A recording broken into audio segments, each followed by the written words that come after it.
आज शेडमध्ये मुरुम टाकायचा होता, तर मग आहे ना सकाळी सकाळी म्हटलं केनी जोडू आणि तिकडे मळ्यामध्ये जाऊ. कारण आपल्याला आहे ना ते सपाट करायचं होतं बघा शेडमध्ये. सपाट म्हणजे तुडून पण घ्यायचं होतं. मग काय केनी बिनी जोडली आणि मळ्यात गेलो. मग काय मळ्यात गेलो आपण डायरेक्ट शेडमध्ये गेलो बरं का.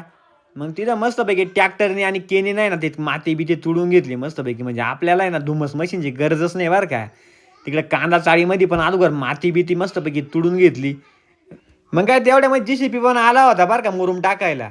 आता तुम्ही म्हणशाल मुरुम कुठून आणला, तर मुरुम आहे ना आपल्याच वावरामध्ये सापडला. मग काय मुरुमाची पहिली ट्रिप लगेच कांदा चाळीमध्ये आली इकडे रिटर्नमध्ये. लगेच ती खाली-बिली करून घेतली. लगेच आपला ट्रॅक्टर काढला बरं का. आणि लगेच ती पांगून दिली म्हणजे लगेच काम चालू आहे आपलं. मग काय आपल्या कांदा चाळीमध्ये ना पूर्ण अगोदर मुरुम टाकून घेतला. मग पांगून-बिंगून दिला बरं का. तर मग डायरेक्ट आता आपल्या कांदा चाळीचा मुरुम झाला.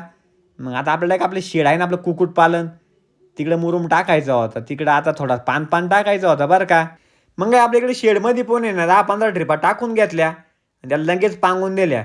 आणि आपल्या मुरुमाचं काम पण एवढं भारी झालं ना, म्हणजे आपल्या आहे ना तिथं वावरामध्येच मुरुम सापडला. त्याच्यामुळं आपला वाहतूक खर्च पण कमी झाला बरं का एकदम. म्हणजे आहे ना कमी खर्चामध्ये आपला आहे ना भर होऊन गेली. म्हणजे आप दोन्ही शेडची भर एकदम कमी खर्चामध्ये होऊन गेली.